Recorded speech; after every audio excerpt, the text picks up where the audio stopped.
the way to picture that is to take a broomstick, like a wooden broomstick, sharpen it to a fine point, stick it on a scale, and then get a 160-pound guy to stand on the broomstick. That's the pressure that a human bite can exert on you, right? Yeah. So just to put it in perspective, and whereas a cougar is a 400 PSI on a bite. So now you've got the broomstick sharpened and a 400-pound guy sitting on there. Welcome to the Wilderness Wavelength Podcast. This is it, the Wilderness Wavelength Podcast. Welcome to it. I'm George, along with Scott Sunderwald. Hi, George. Hi, everybody. Great to be here. It's we're excited about this episode. Snow falling right now as we speak. Oh, yeah. I was slip sliding all the way to your house here. It definitely feels wintry out there.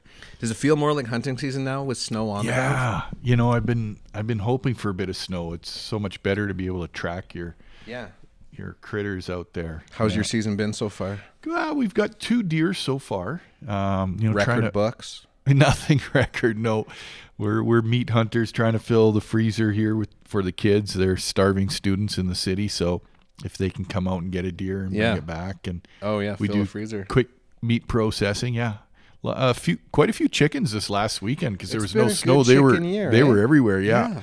So I told you my plan. Hey, I'm planning to make chicken sausages. Grouse sausage. Yeah, so you're grinding up that, mixing with some pork then? Is that the pork plan? Fat. Yeah. I'm going to get the little skinny links, so they're not the big honking fat links. Yeah. Like think of little breakfast sausages, and then I'm going to run them through grouse the smoker. Sausages. Grouse sausages. I think they're going to be fantastic. I love it. Yeah. Have you tried that before? No. Gotta give it a go. But I always find grouse is tasty, but it tends to dry out. So that's why I'm thinking add the pork fat. Yeah. Run them through the smoker. I bet we're going to be fighting over them. They're going to be so good. Do you mix spruce and rough grouse together then? Or I think I'm going to. Yeah. Okay. I find the spruce tastes a bit like liver, but you mix it in with the roughies and the pork, it'll probably be good. Yeah.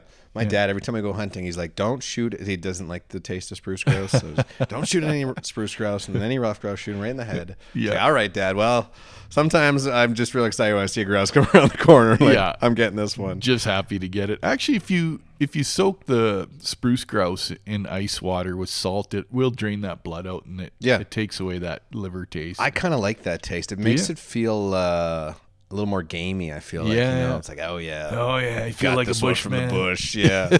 How's your hunting season? You've had any? Nothing. I haven't even missed one this year yet. I was out this last weekend for a few days. Took the kid out with me.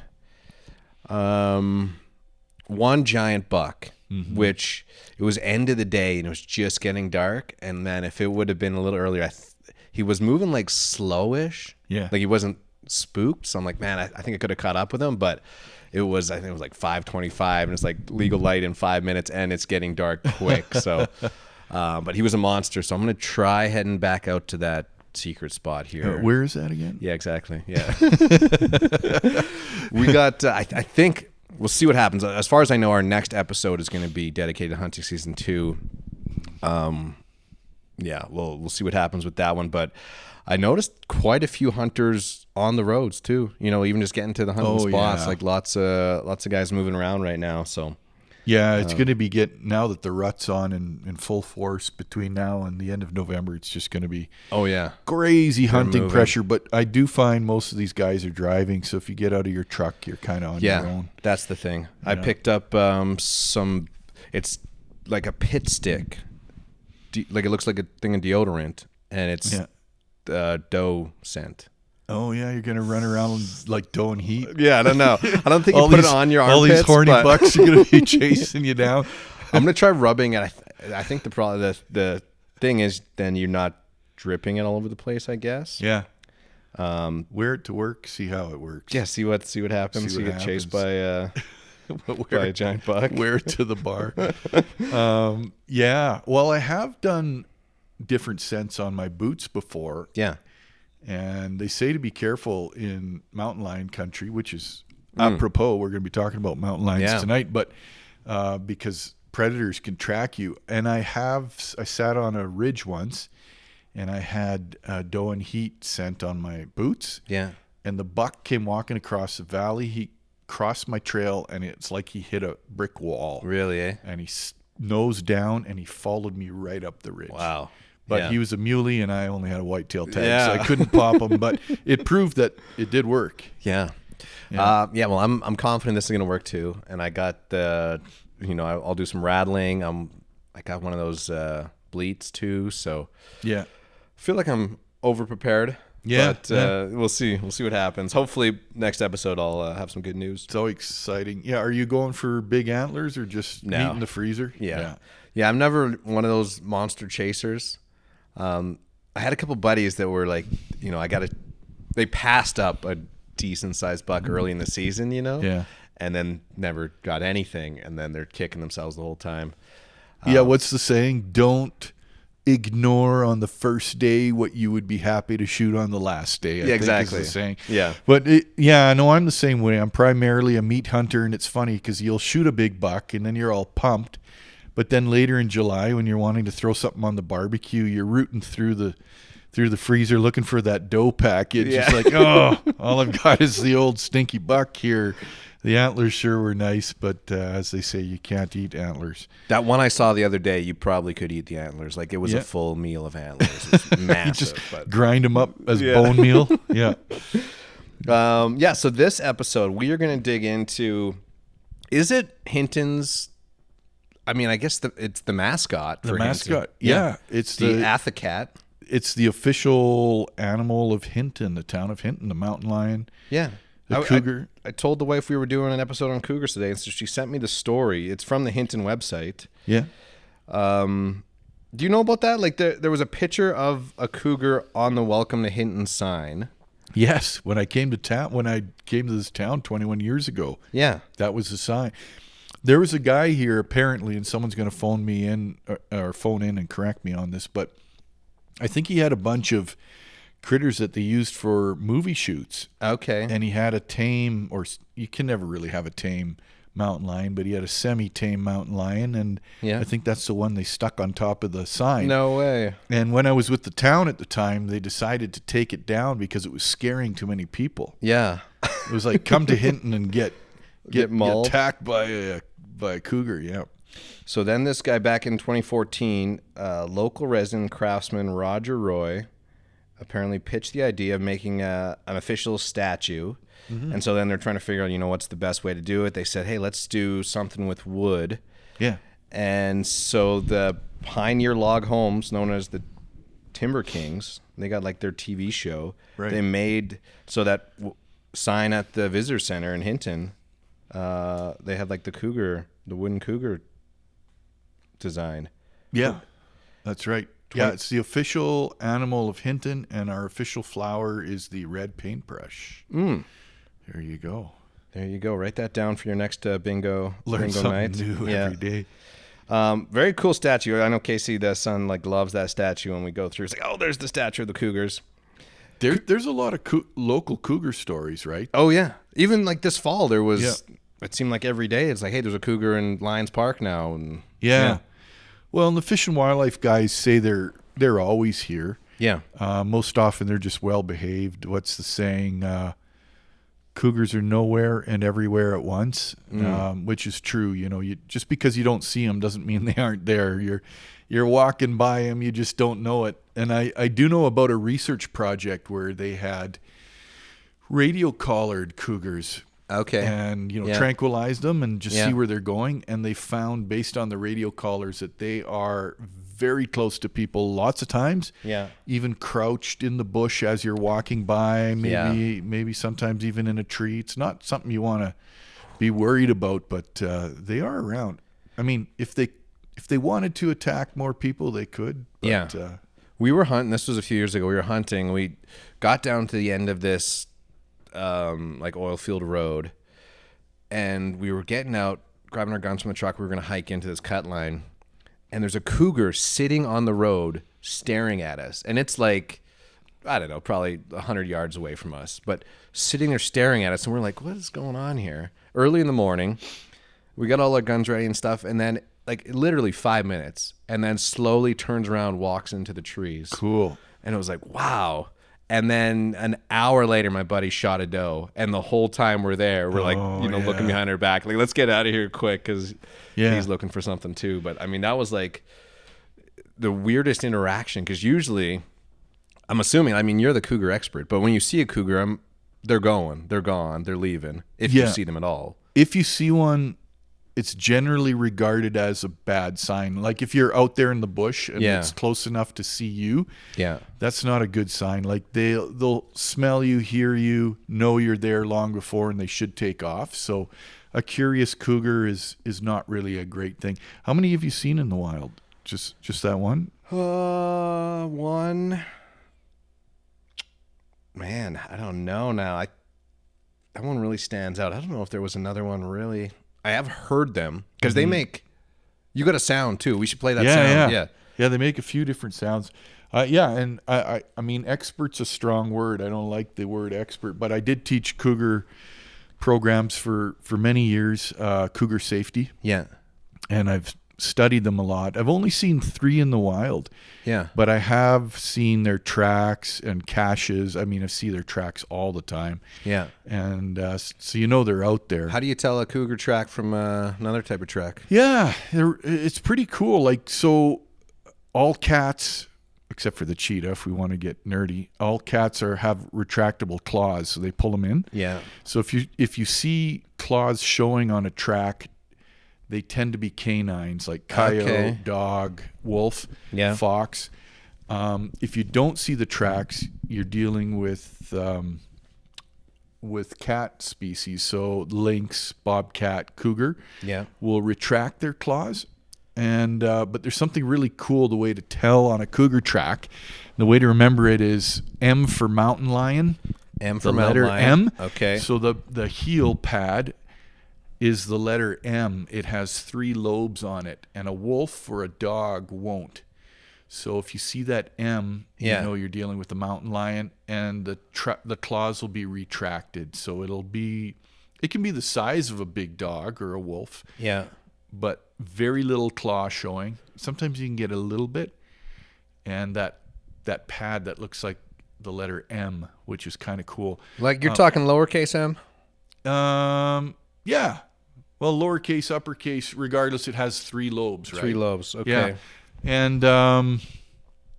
And, lynx can be confusing because lynx surprisingly have huge paws, even though they're way smaller of a cat. Yeah. But they're furry, so if you see it in the snow or the mud, you'll see more of that fur, whereas the cougar track tends to be bigger without the fur. Yeah. Sometimes you get lucky too in the snow and you'll get a tail drag from the cougar, which of course your lynx and bobcat doesn't have that big one. Yeah. So look for a tail drag. That's another good way to tell. Of those 3 ones you've spotted, has there ever been one where you're like, oh, I'm in trouble here? Or no. Well, no, not in those situations. I had a what I think was a close call. Since you brought it up, I can tell the story. That this was another time I was out hunting, and my son shot a buck. He was very young back then. I don't know, say he was 14 or so. Yeah. And we had the buck in the back of the vehicle and went looking for more deer. Yeah. In the deep snow, came back, found our keys were lost in the snow. Oh boy.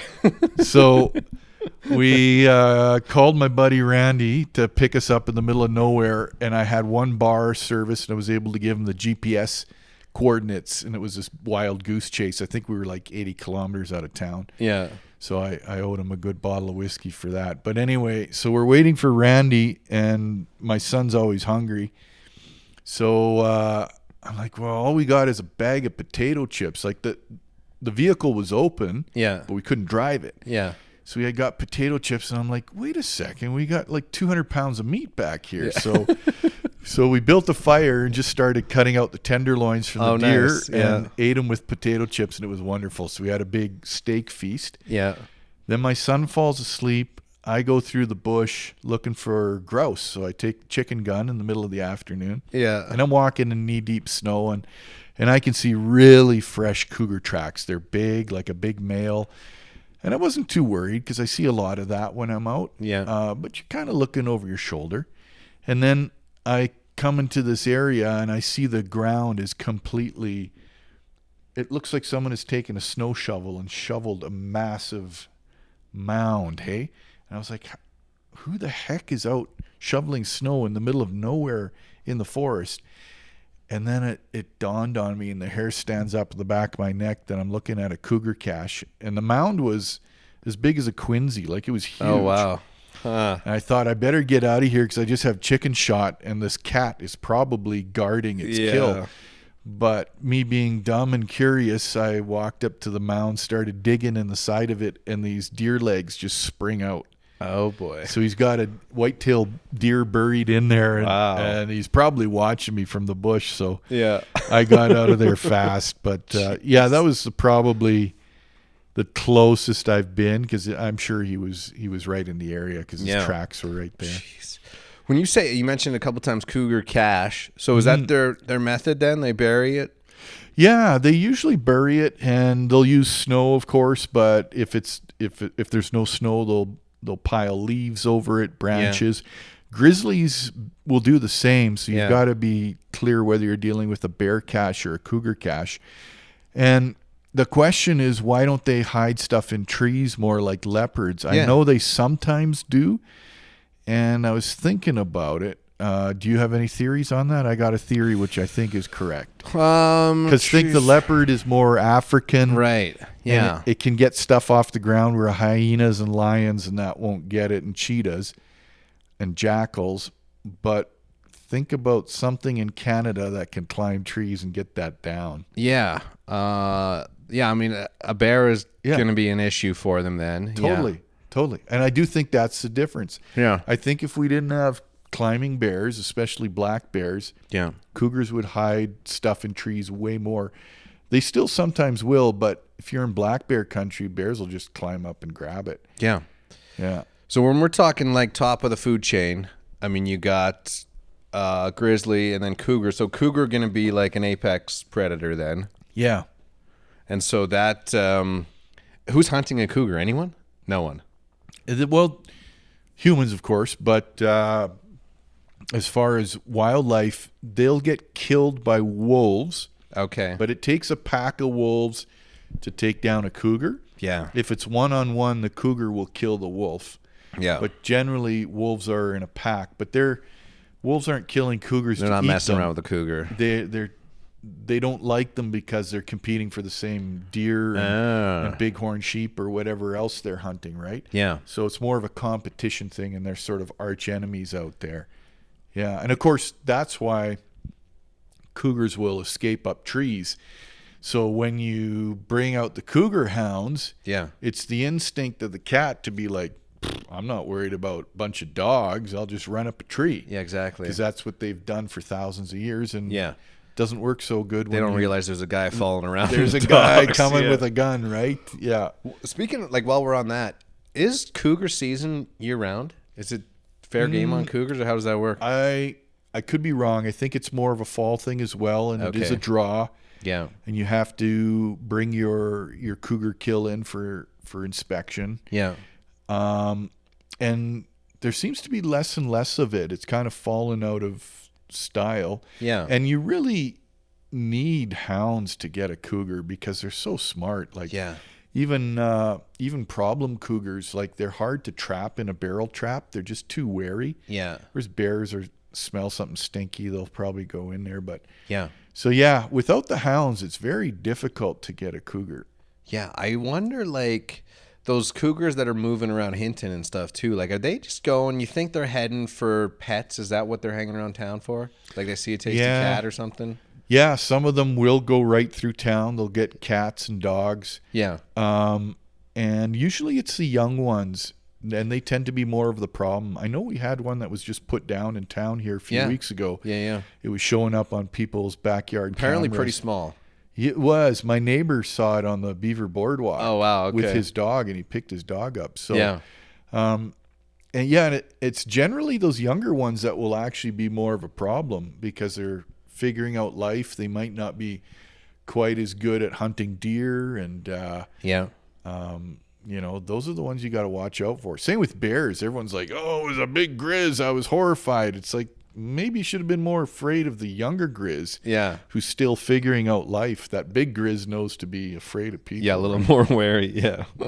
I was looking up some cougar facts and things today. Apparently, cougars have the Guinness Book of World Records for highest number of names. There's like 40 different names for cougars, and I mean, there's you can go as far as like panthers and mountain lions, but also born with spots. Yeah. For like 10 months or something. Yeah. What's the reason? Do you know what's the point of that? Well, camouflage, because they're raised by mom. Yeah. The dad could actually kill them. So male cougars are a detriment. So you think mom's got to go hunting. Yeah. She's got to leave her kittens behind. And she can have, well, generally it's 2 or 3, but they can have like even 5 or 6. Yeah.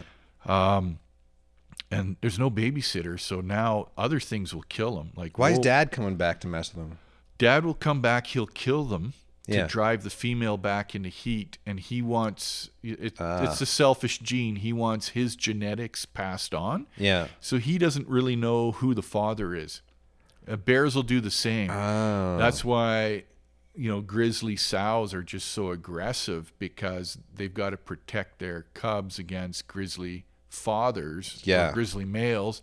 The same with the cougars. They'll come around, and that cat might have impregnated a few different females in his area, but he doesn't know which ones, and so she'll have to fight him off, and they've got what's called sexual dimorphism, which means the male is actually twice the size of the female. Yeah. So the males are big and strong, and those females have to be really feisty. So most females top out at about 90 pounds. Okay. But males, I think the average is around 140, 150, but they can get upwards of 200 pounds in this area. Yeah. Sheesh. And I think the world record is a male at 267 pounds. That's a big lion. Yeah. And so they got the spots on them, so they kind of blend in with. Yeah. Yeah, so back to the spots. Yeah, so if she's out hunting, she's got to leave them. Yeah. And the spots just help them blend in a bit more. Yeah. Yeah. How long do babies stay with mama? About 2 years. Oh, wow. Okay. Yeah. Man, it's one of those things, too, because I know when I'm talking with buddies about cougars, it always is a topic of conversation. Who would you rather run into, cougar or bear in the wild? The cougar always just seems like it's one of those ones where you're walking through the forest and you sense something watching you, and it's like, there's some, I hear something, or feel some eyes on me. Cougars always seem like they're just a little bit more like a bear. They see you from a distance, maybe run away. A cougar, you don't see them. So is their method of attack like jump out of the tree on you? Is that how they do it? It's generally not out of a tree. I know that's one of the myths, but it is a sneak attack. So most attacks on humans were you didn't know it was coming. Yeah. And I've read every account I could get my hands on, because I taught cougar safety for many years, and people would say the same thing. Even if you were a big guy, a big man, full-grown man, they said the impact was like being hit by a pickup truck. Like it would knock you off your feet. And most attacks are from the back, where you can't see them, or from the side. So they're very sneaky. And so that is, as much as bears will attack and kill more people on average, the sneak attack is sort of the thing of a cougar, right? You don't know it's coming. And there's an interesting story about this guy who was snowmobiling, because of course cougars don't hibernate. So this guy snowmobiling, gets his sled stuck like we all have. Yeah. And he's bent over digging the sled out of the ground. Yeah. Out of the snowbank. And he gets hit from behind, knocks him off his feet. He thinks it's his buddy playing a joke on him, like tackling him. Yeah. He turns around and he's got his snowmobile helmet on, and the cat's trying to bite through the through the visor of his helmet. Wow. And he fought it off, and the cat was just baffled by this slippery helmet. Didn't know what to do, but was trying to. It's not tasty. Yeah. But yeah, it's that sort of sneak attack. And I mean, again, let's keep this in context. I did some research here again on the attack rates. Yeah. So let's make sure we're talking reasonable stats. attacks are very rare. Like cougars could kill people like crazy. They're just so powerful, but they choose not to. Yeah. Thanks, Cougars. Thank you, Cougars. Yeah. There's over 130 attacks in the last 100 years in North America, resulting in only 28 fatalities. So most people not much. survived it. But you might have lost an eye or been clawed or major PTSD. Yeah. But right now it sounds like we're averaging 5 attacks per year in North America annually. Huh. Whereas the cougar's actually a bigger cat than a leopard, which surprises people because everyone's like, oh, there's leopards in the forest. Yeah. You'd be terrified. But leopards have killed, get this, so cougars have killed 130. No. They've killed only 28 people in the last 100 years. Okay, yeah. Leopards have killed 1,630 people between 1950 and 2019. So less amount of time. Yeah. In fact, you get these man-eating leopards every now and then in India and Asia. I've read books about those. Yeah. And one leopard in India killed over 200 people. That's one cat. Wow.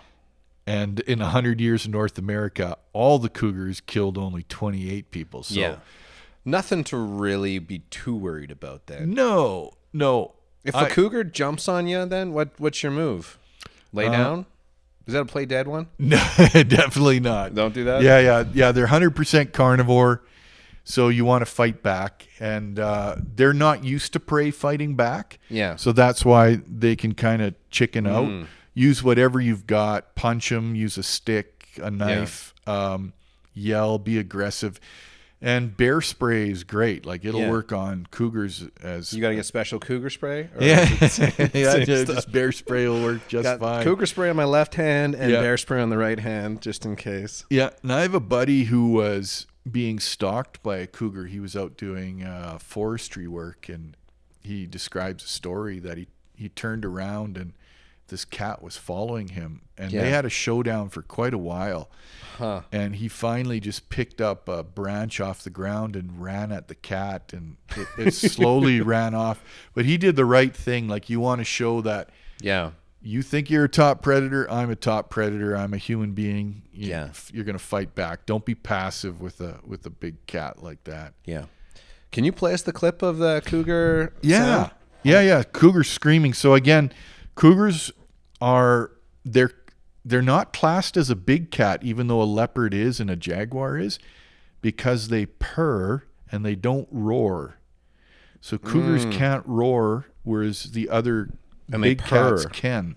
And they'll purr just like a house cat, but a very deep purr. Yeah. And they'll chirp. So if you've ever heard a cougar chirp, you might think it's a bird in the bush. And generally it's the vocalization between the mother and the kittens. Okay. And it just... It's like a chirp. It almost sounds like a little chicken chirp. And they're chirping back and forth to each other. But the cougar scream, the one that makes your hair stand on end. Yeah. I was out camping with Thane. We were out hunting for black bear a couple of years ago in the spring, and we had a tent and a fire. It was like 2 a.m. We're sitting around the fire, having some scotch, and suddenly very close to us, these screams start going off. Oh boy. I mean, we're like, was that a Wendigo? Like, are we going to die? Like, it just sounds something really monstrous. But yeah, I'll tune it up here so you can see what it sounds like. A lot of people describe a cougar scream as, I know it's a horrible description, as a woman being murdered in the forest. Yeah. Like, it's really horrific. What are they screaming about? Is there any science to what that would be? It's the female in heat. Oh, okay. She's trying to attract a male. Wow. So if you've ever had a house cat or barn cats and the females go into heat, they start screaming? Screaming. Oh, wow. But this is something else. So let me cue it up here.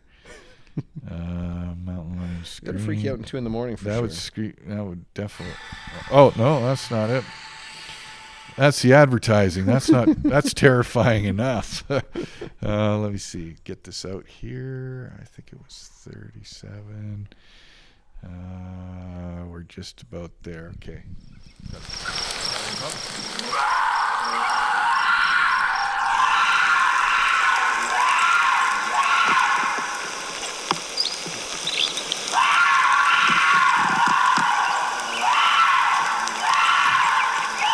Wow. Yeah, that'll get the hair standing on end. You God. hear that? we quickly grabbed our shotguns and sat by the fire. Close. Harder to fall asleep that night. Yeah. Man. Yeah, so that's that you hear that sound, not really anything you got to worry about. It's not like it's coming to attack you, but you know there's one in the neck of the woods. In the area. Yeah, it's more of a horrifying sound, right? Yeah. They when you brought up the guy with the helmet on, cougar, like, what are they biting through? Are they're not biting through a helmet? Like, what kind of bite force is a cougar rocking?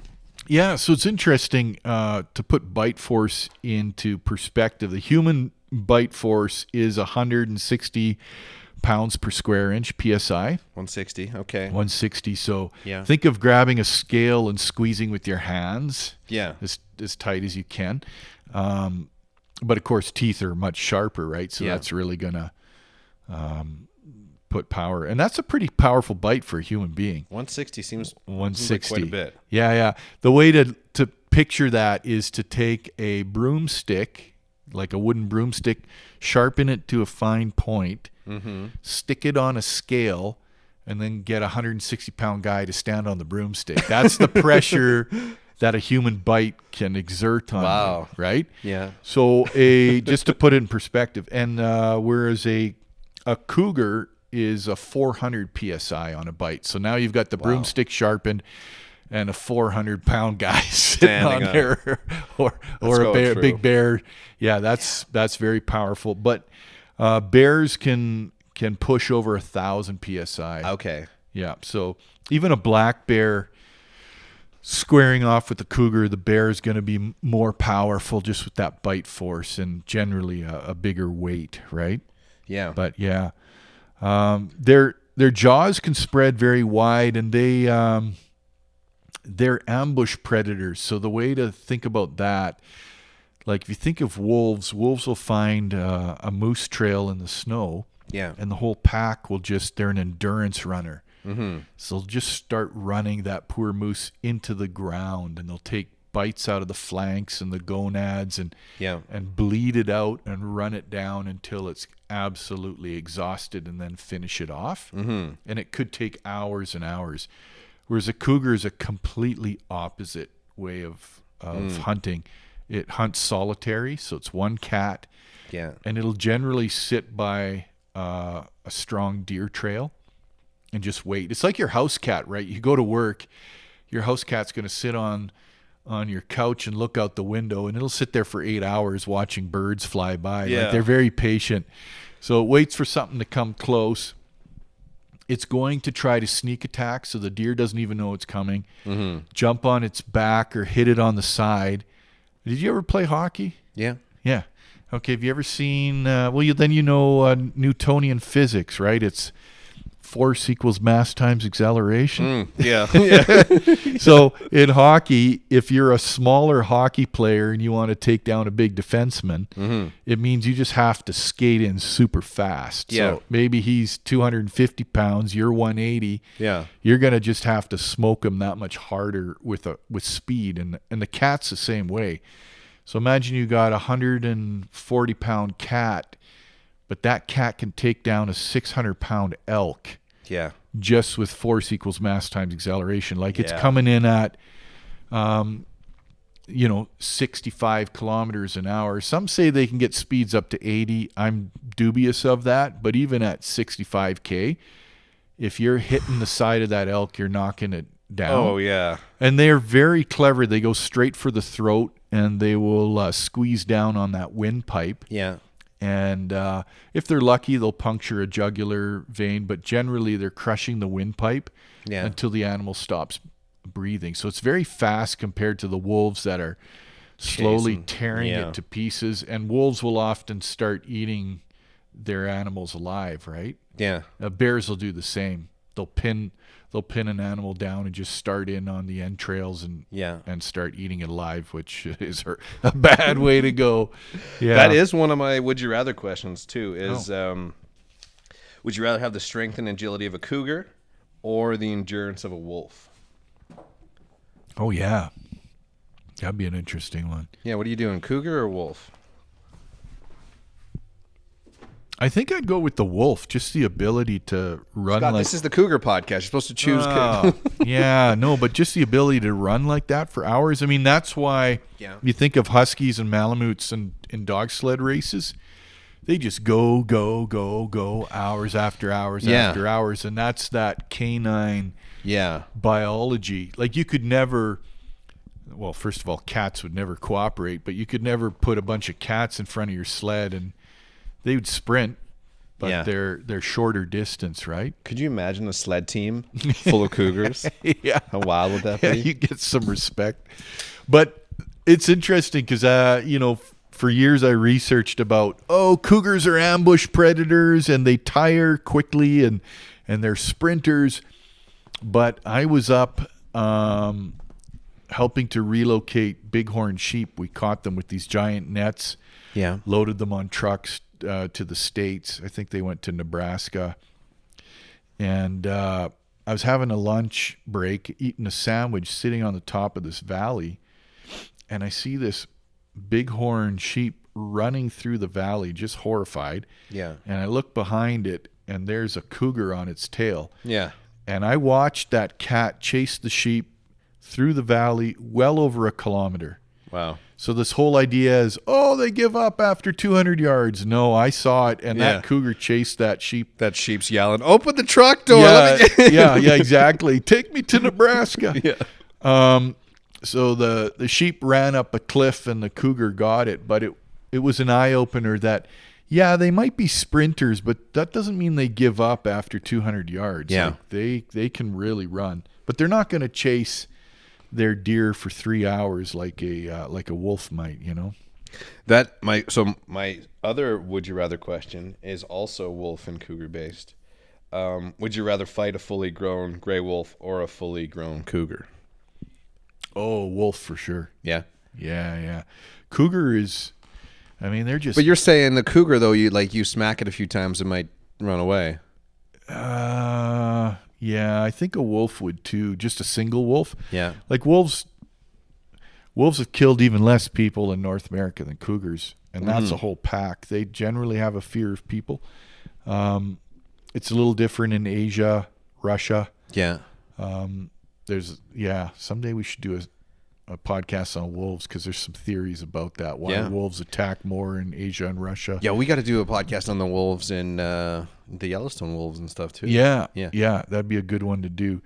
But so cougars, they are a top predator. In fact, their killing stats is 50% of attacks on their prey are successful.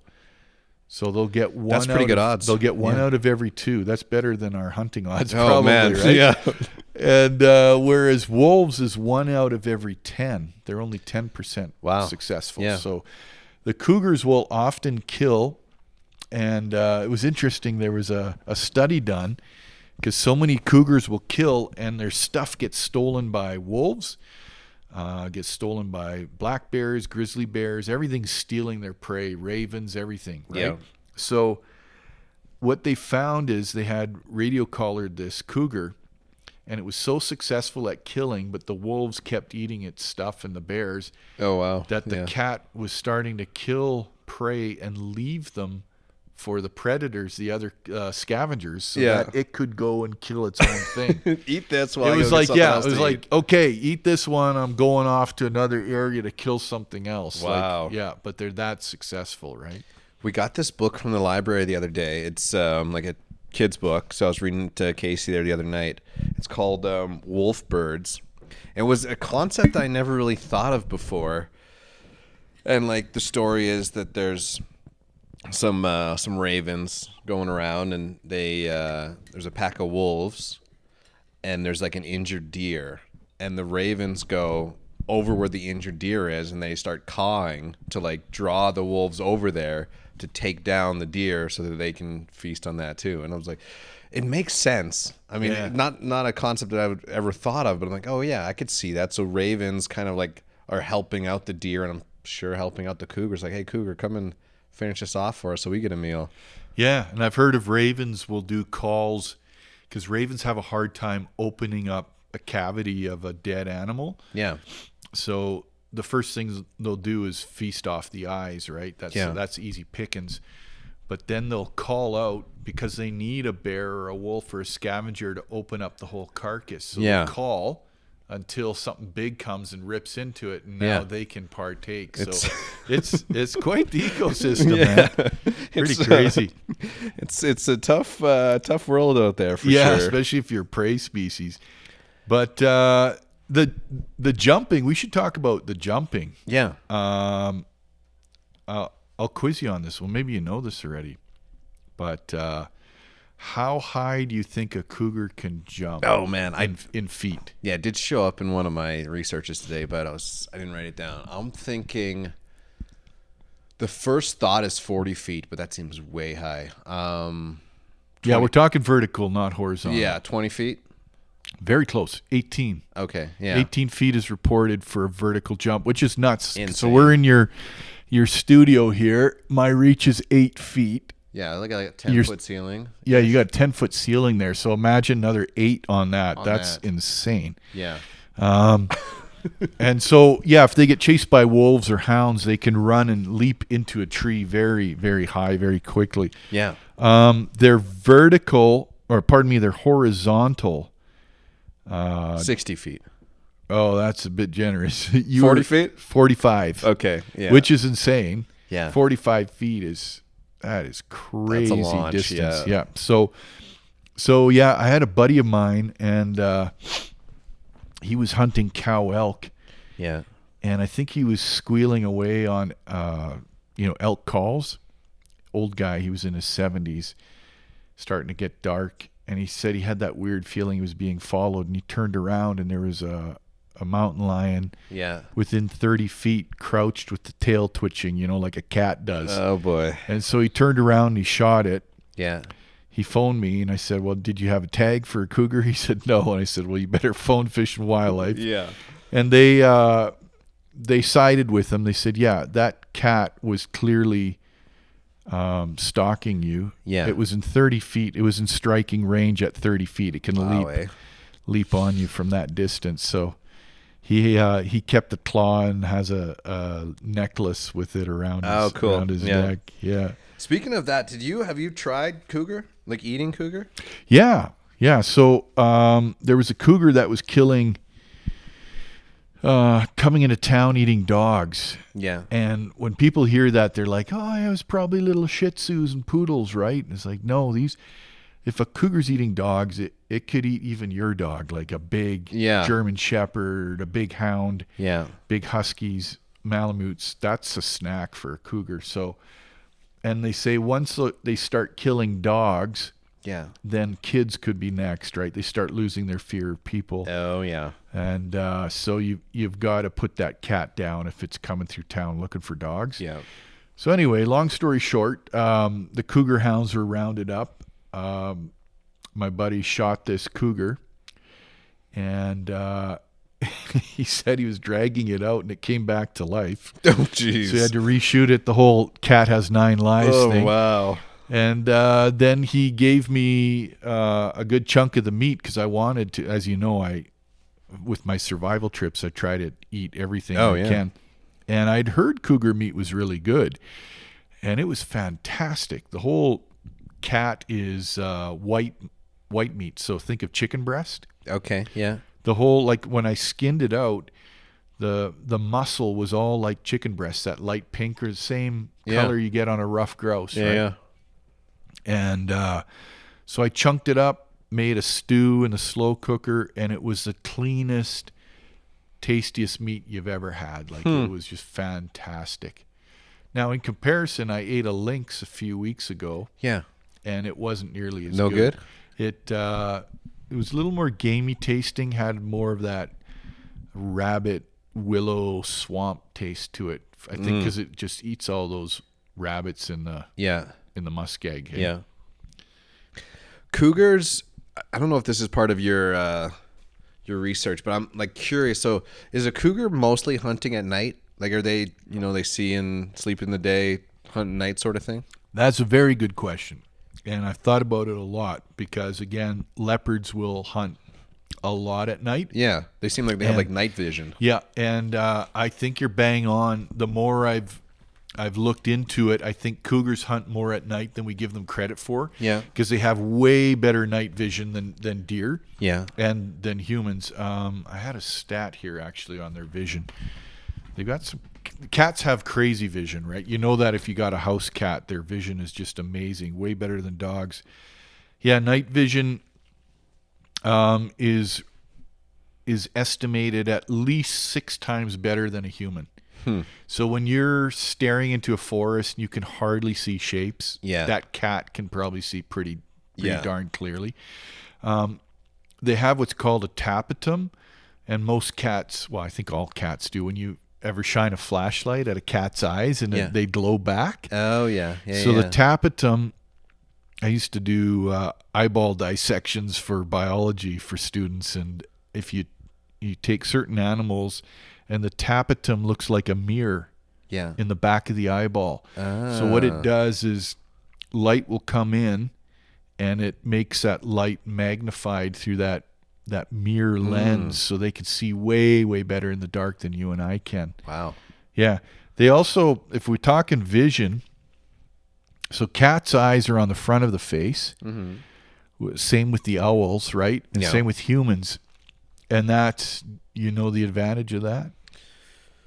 Eyes on the front. I mean, I feel like it's... Well, I don't know. Actually, on the side feels like it would be more peripheral vision. So you can see further? It's more depth perception. Okay. Super accurate 3D vision, right? So humans have it. And so when people say, well, we were made to be vegetarians, I'm like, then why do we have eyes on the front of face? It gives us very precise depth perception. Same with owls and cats, because if they're jumping on things, they need to pinpoint exactly where that prey species is. So eyes in the front is very much an adaptation for hunters in the animal kingdom. But they, surprisingly, because their eyes are very bulgy, their peripheral vision is pretty amazing. So if you take your arms and put them behind your back as far as you can, you can reach to about 285 degrees back. Yeah. And they say a cougar can see that far back. Wow. Whereas a human's peripheral is only 170 degrees. So they do have the ability to see far more that's coming up behind them or beside them, right? Yeah. Cool animals, man. I always found them to be like beautiful animals and sleek, It's like the tail, I think, kind of gives it to them too. They got the little wishing tail walking through the bushes. And great climbers, and that tail gives them balance. We call them mountain lions for a reason. They can climb up cliffs and run up stuff that you could only dream of, and chase bighorn sheep and mountain goats way in the high country. I know of guys that were rock climbing in Hidden Valley in Jasper a few years ago. Yeah. And their dog was injured, so they created some sort of stretcher between the two of them to carry their dog out. And they said the cougar came ripping out of the mountain, like they're way up in this rock climbing cliffs, and ripped the dog off the stretcher and took off with it. Oh my God. So it's a rough day for that dog. They're super agile, right? Jeez. Yeah. Yeah. As I'm just like you spent time in Saskatchewan and stuff too. Are cougars, are they mountain critters, or are they kind of out east too, or whereabouts? They used to be the most widely ranged mammal in North and South America. So they used to go from the Yukon down to Argentina, all the way through North America and South America. So they were very adapted to just about anywhere. They were on the prairies. Yeah. Even now, certain places on the prairies, if you have enough bush, Yeah. the cougars can survive there. It's Okay. more a question of, is there enough game for them to kill? Like, Yeah.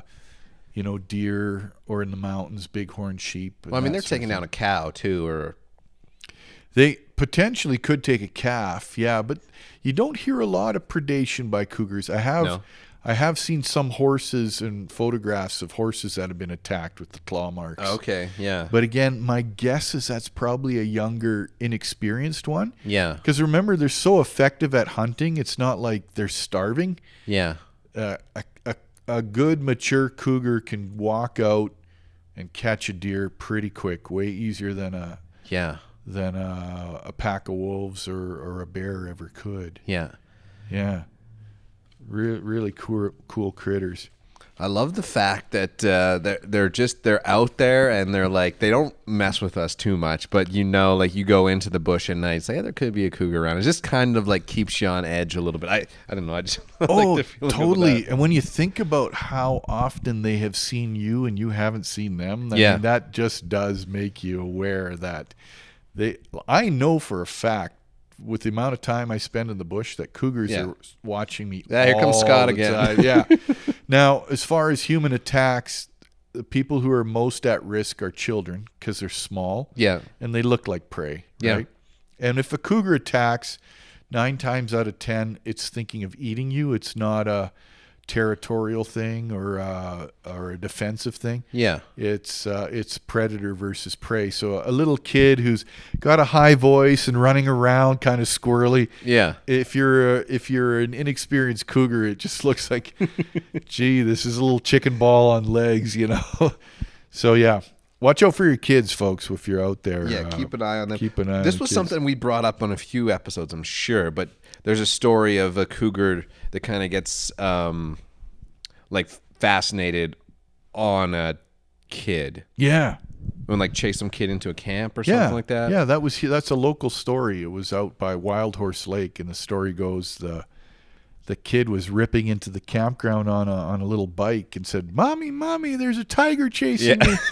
And the family was laughing, thinking the kid had a crazy imagination, and suddenly this cougar was on its tail and was tried to catch the kid even amongst the adults, and they had to beat the cat away. So yeah, once they lock in on prey, they really want it. And I've read accounts where cougars have targeted children even amongst a crowd of people. So again, it's very rare. Yeah, but it can happen, and it can be pretty horrendous. And people have fought off cougars with ballpoint pens. I've heard of them stabbing them in the eye.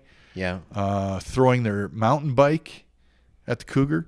So, this is important for any of you who jog, run, mountain bike, and cross-country ski. Yeah. That puts you at way higher risk than someone who just walks. It's that speedy, erratic Prey. It's like I tell people, if you throw a fishing spoon in the lake away from a jackfish and it's escaping the jackfish, it's just going to want to run after it. It's like rolling a tennis ball in front of your cat, right? Yeah. It's going to want to chase. Yeah. I know. I've been running lately. And there's a few times, I mean, it's dark so early now, so I'm like out running with the dog now, and I've been in the bush a little bit with like a headlamp on, and it feels a little spooky. So, I do got to start carrying bear spray with me. Carry the bear spray. I think the headlamp's a good call. Yeah. I do know people that have put eyes on the back of their ball caps, fake eyes, because they're worried about the sneak attack. Yeah. I don't know if it works. It might work. Yeah. But if you're that worried, definitely carry the bear Some spray. of those little googly eyes on the springs hanging from the back of your hat. Yeah. I like that. I've got a couple other cool stories. There was a local story about a guy who was bow hunting. Yeah. And again, you talked about putting doe and heat scent on you. So bow hunters, when I was bow hunting, I was constantly putting scents on me. I was quieter. I was using calls. So you're far more at risk in predator country. And so this guy was crouched in the tall grass waiting for deer. Yeah. And he was calling. and he said a cougar came into his calls and was coming right at him through the grass. So he feared for his life. He shot the cat, and when Fish and Wildlife came up and found the cat, the arrow was straight down the throat of the cougar. Oh, wow. So it had opened its jaws. Yeah. He had shot that arrow straight down the mouth of the cougar. That's a crazy story. Wow. That is one of those things. I mean, you brought it up earlier too, is like, yeah, when you're out there hunting a deer and or even like if you're, I mean, you got the sprays, you got the sounds, like that is going to attract a predator. You know, if you're pretending to be an injured animal or a doe or something. Yeah. Keep that in mind when you're out there. Yeah, and the fact that they can hide in trees too. Like you think about how thick a big spruce tree is. Yeah. And I do know about someone here in Hinton who is chainsawing. I think they were chainsawing for work for power lines or cut lines. And they chainsawed this massive spruce tree. And just before the tree hit the ground, a cougar jumped out of the top. Oh, my God. So that cat had been up in the tree the whole time he was chainsawing. He looked up to look at the lean of the tree. Yeah. All of that, had no clue that the cat was sitting up in there. So, I mean, that's an example of how sneaky they can be, right? Reminds me of, there's a cartoon with Pink Panther was in a tree. He had a little tree house in there. And the guy cut down the tree. And then, like, taking it for lumber. So then Pink Panther went and, like, stole the whole guy's house and everything, like one piece of wood at a time, and brought the house back out. One of Casey's favorite videos. It's a good one. Yeah. Good old Pink Panther. Yeah. Yeah, in some places they call him Panther. I find we're using the term mountain lion a lot more these days than cougar. Yeah. Just because of thinking of the girls at the bar. Yeah, exactly. Yeah. I got some good would you rathers here. Yeah. Would you rather have to fight a mountain lion with a walking stick or a hunting knife? So you're out on the trail, you're running, training for your marathon. Yeah. The cat comes charging out of nowhere. Would you rather have a stick or a knife? Oh, man. I got like this nice like staff, which is like 6 feet tall, which would be nice. But my walking sticks are like those aluminum poles. They're a little small. But the knife, then you're right up close. I guess, man. I'm going walking stick. Just a little more distance, I think. Yeah. How about you? Yeah, I think you're right. I was thinking the same thing. Because I don't use those aluminum poles. I have like a bazillion hand-cut walking sticks. I like the romantic, a nice chunk of birch or something. And I do like the fact that they're more sturdy. Yeah. I have used the aluminum ones and seen them bend. Yeah. When you're putting your weight on them. Like I'm 200 pounds, you're coming down a steep shale, and the last thing I want is my stick breaking. So you're always using wooden sticks then? I'm always using wooden sticks. I got to switch over. I'm not a huge fan of the aluminum ones either, to be honest. They break, they bend. Yeah. And it's fun to carve your own. And I've taken walking sticks scrambling to the top of mountains. Like that's what the old Swiss mountain guides did. But also for protection, like if a cat's coming at you, now you've got a 6-foot pole that you can stand off. Yeah. And whip it around. Even with a black bear, I think with a grizz it'd be pretty useless, but a smaller black bear, I think you could be pretty intimidating with a stick. Now the knife, if the cat's got you on the ground, and you're tussling and it's biting you, trying to get your throat, now I wish I had the knife. The knife would be handy. Yeah. But I'm hoping I can hold it off with the stick. Right? Yeah. Yeah, I'm going stick too. Yeah. Yeah. Do you recommend a type of wood for walking stick? I'm gonna make my own walking stick. Yeah. Hardwood is better than softwood, so stay away from spruce and pine and poplar. They're wimpy. Yeah. So if you can, choke cherry, birch, Saskatoon. Is that a choke cherry tree I got out front? It is. So I'm always eyeing it up when I want to cut a few throwing sticks out of there. Yeah. But they're super hardwood. Out here in the Northern Rockies, tamarack, spruce or larch. Yeah. Very strong. And they're nice and straight. So I do a lot of tamarack. And I also have talked to you about shooting sticks. If you were at the book talk yesterday. Yeah. I brought 2 shooting sticks, so I have. Yeah. What are those ones out of? One is out of ash. Okay. And very hard. The other's out of willow only because I need a slingshot on the top, a fork. And I call it the Lucky Willow because I'll use it with my rifle. So if you're walking in a cut block, you see a deer at 200 yards, you can't get on a knee because if you get on a knee, you're sitting in the bush. But the shooting stick will allow you to look across the brush, right?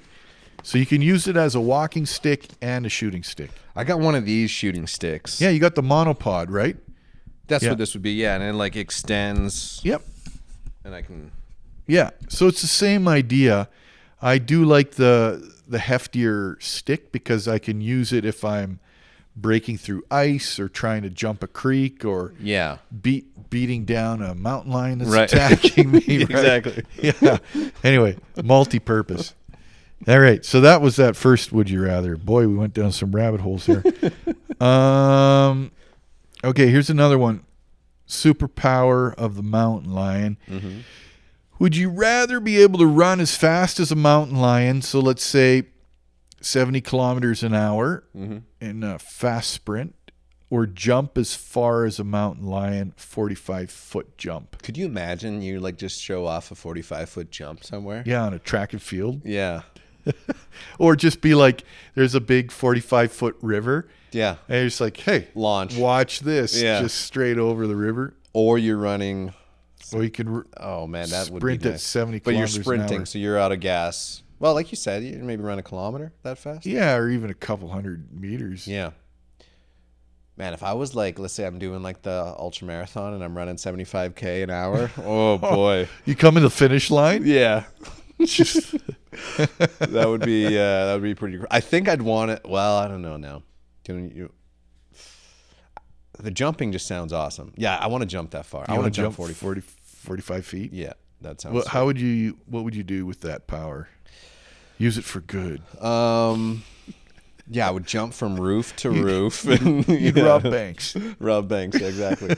That is the one thing when I was just thinking about jumping is like. Yeah, roof to roof. It's not really applicable for anything, but the kid would be really impressed if I'm like, walk out in front of the park and jump 45 feet. It would be impressive. Yeah. Check out this move. Yeah. I think the problem is if you can jump that far, I mean, people are going to recruit you to be on their basketball team, or like you're going to have so many like requests coming in all the time. Like, you'd all right, scouted. Man, I want to live my life. Come on. Fucking jump. That's fine. They'd be like, show me again, George. Yeah, let's see. Prove this. That half the people don't believe you, and then you'd be a video sensation, and then they'd be, I can imagine it'd just be a lineup in front of the door of camera crews. And just want to live my life, man. Yeah, I'd do the jump, though. I think. Would you? Yeah. What are you doing? I'm doing the speed. Yeah? Yeah. Think of the Olympics. The most amazing Olympic medal is fastest man in the world. Right? Like you would kick ass on the 100-meter. And then like you would just leave them all in the dirt. And then I would also be able to use it for hunting. Because now I would be the ambush predator. So I could crouch behind a tree. Yeah.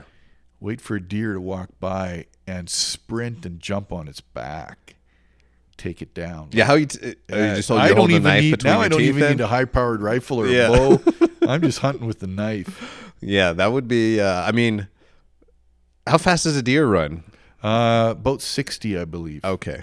Yeah, so you're just a bit faster. Yeah, but you have to be pretty close. Like they will outrun you in the distance. That's why if the cougar can't get it down. Right. You got to be pretty quick. Yeah. Yeah, or you get a small buck and you jump on it, run up to it, grab it by the antlers, pull it down. Oh, man. Oh, boy. That would be... Have you ever seen any... Like, is there any videos of someone doing that? Jumping on a buck? Like from a I have tree or heard of anything? a survival guy. His name was Tom Brown. He just passed away. He claims that in his book that he jumped out of a tree onto the back of a deer and slit its throat. Wow. Now, you're not buying it? He had a few tall tales. He was a master at survival, but some of his tales were left me doing the old out there. I wonder. But yeah, no, if you could run that fast, Yeah, that'd be pretty crazy. that would be amazing. Chase down rabbits through the forest. We did. This is kind of getting off cougar talk now too. I posted on our Instagram today, like, if you have any questions, nature-based questions. You want to do a couple of those? Let's do it. This is from Spencer. Yeah, Spencer, I think. Do you ever think you'd get into wildlife photography living in such a good place for it? I feel like you are into wildlife photography. Like, you got some great pictures. Yeah, I think the problem is I have a really good camera that I never take with me. Mm-hmm. Like, if I was serious about wildlife photography, I would take the big zoom and the Canon. Yeah. And actually, like, go for wildlife. But what I find is I'm primarily doing bushcraft, adventures, and so I'm going light. So it's always my silly iPhone. Well, those phones got some pretty good cameras, though. They do, but then you still get the Grizz pops out. Even if he's like 100 yards away, he just looks like a pinprick, right? Yeah, you're not getting that. You're not getting those details. But I do love wildlife photography. I love looking at it. I just don't want to lug that big camera around with me. How about you? Yeah, I'm in the same boat. I love the idea of it. And I love, there's just some amazing pictures. And there's always the time too where I take a picture and I'm like showing it to the wife. I'm like, this is an award-winning picture. Like, look at the river and the rock. Like, who could have taken a picture this good before? Am I not great? Yeah. And then so I was like, yeah, it's nice. It's fine. It's okay, but she cuts you down to size. I got the light and everything. The people that have these pictures that are like the photographers, man, they can just, there's just something about it. You're like, wow, that is an amazing picture. Where I haven't noticed that from mine. But have you seen the zooms they've got on those things? Oh, yeah. They're massive. Yeah, they're putting a lot of effort into it. Usually leaning out of a vehicle, or they got it on a tripod. Yeah. So again, like for me, I'm rock climbing, I'm hunting, I'm fishing. For me, the photography is always secondary, and I'm like, oh, I'm out here. I should take some pictures. Yeah. But it's never. You do seem like you're good at that, though. You know what? I tell people, I don't know that I'm that. I appreciate that. That's wonderful. I'm just gonna mull it over as I'm falling asleep. George thinks I'm a good photographer. Well, it seems like you're good in the moment, though. You know why? Because I take a bazillion. So it's the law of average. If you take 100 pictures on a survival trip, you're gonna get 3 that are just blow your mind. Yeah. But was it really great photography, or you happen to be the right place at the right time? You do kind of get a little better playing with the light and stuff. And every now and then I'm like, oh, I got to take a picture right now. Like the sun is perfect and the moment's perfect. Yeah. I do have a koozie account. Check out Brewski Blazers if you're on Instagram, where I take like a picture of a koozie pretty much daily. Mm-hmm. And there's some of those that are pretty majestic. So if you're looking for a picture of a cool beer can and a koozie. Majestic koozie. Yeah. Okay, how about this question? What kind of nest egg do you think you need to move into the bush for retirement? Huh. You move into the bush, you're retiring. Yeah. You say, I'm going to build my own cabin or whatever out there. How much money do you think you need set aside? Because you're still going to need to come into civilization every once in a while to buy bullets. I don't know. Like, what are you coming in for? You need bullets, you need whiskey, and pipe tobacco. Right, exactly. Yeah. Yeah, whiskey is going to be something hard to get. I mean, you can grow your own tobacco, I guess. But, yeah, you're going to need some refreshments. What do you think? I think I could do it on $1 million. Oh, just $1 million. I think $1 million. I mean, like, if you're good enough to move, I mean, as of right now, I couldn't do it on $1 million. But if I had your skills and like survival training, and I'd probably, if I was on my own as well, I think I could do it on $1 million. Yeah. Oh yeah. Because I mean, you're getting all your own meat. You'll have your cabin. I mean, you're heating with wood heat. Like, your expenses are very low. So to me, yeah, I don't know. Yeah, I think you're right. $1 million, you could. To me, that's the luxury package. Yeah. My answer to that question is, do I have to do this legally or is this illegal? Because if it's legal, I have to buy land. Yeah. You have to look at all the red tape and property and all that. Or are you heading to the Yukon with an axe and a dog and a rifle and just sort of building a cabin by a lake? And then you need almost nothing. Yeah. But is it legal? Nah, it's not. Will anybody find you? Maybe, maybe not. But yeah, let's say legal. You're going to need at least a few $100,000 to buy the property. And yeah, we all say it's very romanticized. You're going to eat meat, but think, okay, you're going to shoot moose. You're going to need to eat a lot of fat. Mm-hmm. And if you can't grow a garden or get veggies, you're going to get scurvy. Your teeth are going to fall out. So, yeah, you're going to have to still go to town and get some of that stuff unless you're just drinking spruce needle tea every day and eating moose meat. You're going to get tired of it. Save up, then, is what you're saying. And yeah, have a good garden. Do it right. Yeah. Do it legal. I think that is the one thing, too, is like there is a difference between moving into the bush and becoming a hermit in the bush and living off the land as well. Like you can still live off the land. Are you taking your wife with you? Because it's going to cost a lot exactly. more. Yeah. This one. Okay. Most venomous creature you've encountered. Most venomous creature you've encountered. Not many venomous creatures in this area. Most venomous creatures I've encountered? Yeah. I've encountered snakes. Venomous snakes, rattlesnakes, coral snake. I've encountered scorpions, black widow this summer in Penticton. Yeah, It was very fascinating. But yeah, from all the crazy things that have happened to me, I've never been bit by a venomous creature. I've been bit by a lot of snakes. Yeah, I've been bit by boa, a really bad bite by a boa constrictor. Bitten by grass snakes, garter snakes, which are negligible, but never by venom. Well, venomous, I guess. Are bees venomous? Wasps, hornets. I've had a lot of those. Yeah.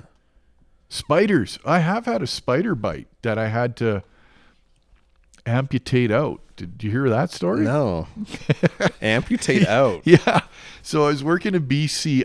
To this day, I don't know if it was a brown recluse or not. Yeah. I like to say it was because it sounds more. Yeah, that's one of those bad ones. Yeah, it sounds more badass. Yeah. But I came back from work and I had a spider bite, some sort of bite on my finger, and it swelled and it just got worse and worse and it started festering. Yeah. And I went to the doctor. They couldn't figure out what to do with it. They gave me different antibiotics. Nothing helped. Yeah. And so finally, and if you're listening, I am not advocating this at all. The doctors are going to be cringing and phoning in, but this is just what I did, okay? I don't advocate it. But the poison was in there and it kept eating through my finger. Yeah. So I thought to myself, I got to cut the poison out. I got to get it out. So I bought a wart remover. Yeah. And kept putting it into the open wound, which you're not supposed to. Yeah, that hurts. But it kills the tissue, and then I'd cut it out, and I finally cut the whole infection out, and it worked. Wow. Again, I'm not a doctor. This is probably the wrong thing to do, but it did work for me. Wow. Yeah. Why not go to the doctor in that scenario? I did. They gave me antibiotics. Oh, and it just wasn't. Yeah. So I was like, well, the doctors don't really know what to do either. Yeah. So now we're all experimenting. Yeah. Oh, so I was like, I'll just cut it out. Yeah. And it worked. It worked. And big scar on the finger now still? I got a bunch of scars, but they all blend together. Scars are souvenirs. Yeah. Yeah. Well, thanks everyone that sent in those questions too. Yeah, on that, someday, George, we got to do like just a question show from people. Either call in or write in. Yeah. We want all your questions. We could do a whole show on this, and it could be quite colorful, but we need to hear from you. Yeah, I want to get that going too. So I'll make a post and we'll do a question episode. I I've been writing down some ideas too. I know we got like lots of guests for the podcast and concepts, but one thing I thought of this weekend, which I wanted to talk to you about. How about a wilderness wavelength fishing derby? Can we make a fishing derby happen? Because Dave Robson was on, and he was talking fishing derbies, and I was like, I don't hear fishing derbies around here anymore. Like, is it a real involved process? Do you think we could do it? We'd have to revive the Fish and Game Club because they did it for years, and it was a fantastic event. So maybe we could team up with them. Yeah, that's what I was thinking. We team up with people that know what they're doing, sponsor it somehow. You know, it's like the Wilderness Wavelength Fishing Derby, and maybe every year we go to like a different lake around the Northern Rockies here. And it's like, here's the Fishing Derby for this family day long weekend sort of thing. I wrote it on it was like 2 a.m. I was in the garage listening to music. I'm like, Fishing Derby, that's it. So that's when all the best ideas happen. Oh, exactly. Yeah. So I'm putting it out there too. If someone wants to get involved, and you know, like, I know you've got a ton of contacts, but if we could make it happen, well, I think for the Fish and Game Club, if you're listening, revive the fishing derby because it was a huge success. Yeah, people would love it. And then we'll yeah. come out and we will interview people and interview How kids. How fun would that be? Yeah, that'd be a great idea. Yeah, yeah, it's a good time. Fishing derby. Okay. Also, actually, we should do a draw. I got a draw box. I didn't draw yet. I was going to wait for the podcast. So, okay. You were. Is this the market we did? Yeah. This will be for a book and a koozie. Nice. And so we can draw it tonight on the podcast, and I'll let you draw it. All right. So George has got the draw box. It's a beautiful box. Where'd you get it from? Creative Wood, a buddy of mine in Edmonton. He does all these amazing laser cut things, and he's done so much work for my it says side company. Brewski Blazers. It's a beautiful wood box with some wood burning on it. Yeah. Very nice. Those were all the draw slips? Yeah. It's overflowing, folks. This thing is overflowing. There is there's a little bit of wood in the bottom because I got some tags in there too. Yeah. But yeah. Okay, so we're going to pull a lucky winner. The winner gets a book, Radically Wild, True Tales of Adventure, Wilderness Survival, and Hard Lessons, and a koozie. Wilderness Wavelength koozie, which is made of solid gold, right? That's right, yeah. And if you want, like, those people that get the koozies are usually guests on the episode, so this will be real special. That's right. And then this would be like, we can either rights. mail this to somebody or we can drop it off or whatever. I can't believe how many slips are in here. I'm taking this one right here. Okay. We have Candace. I can't read the last name. Garter, I believe. Got a phone number on there or email? Phone number, yes. Okay, we'll give her a call. Yeah, lucky winner. Way to go, Candace.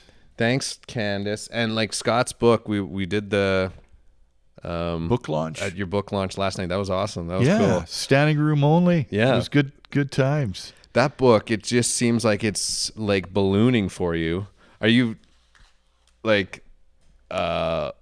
I'm curious what your expectations were coming out and how you feel now that it's been out for like a month or so. It's surpassed my expectations already, which is good. Like I said, I went into it thinking, maybe I'm writing this just for my kids and a few keeners for the great outdoors. But the uptake's been great. The feedback's been great. I was on CBC this past week on Current Affairs. Oh, nice. And people are really enjoying it. So that's all I could have hoped for. Yeah.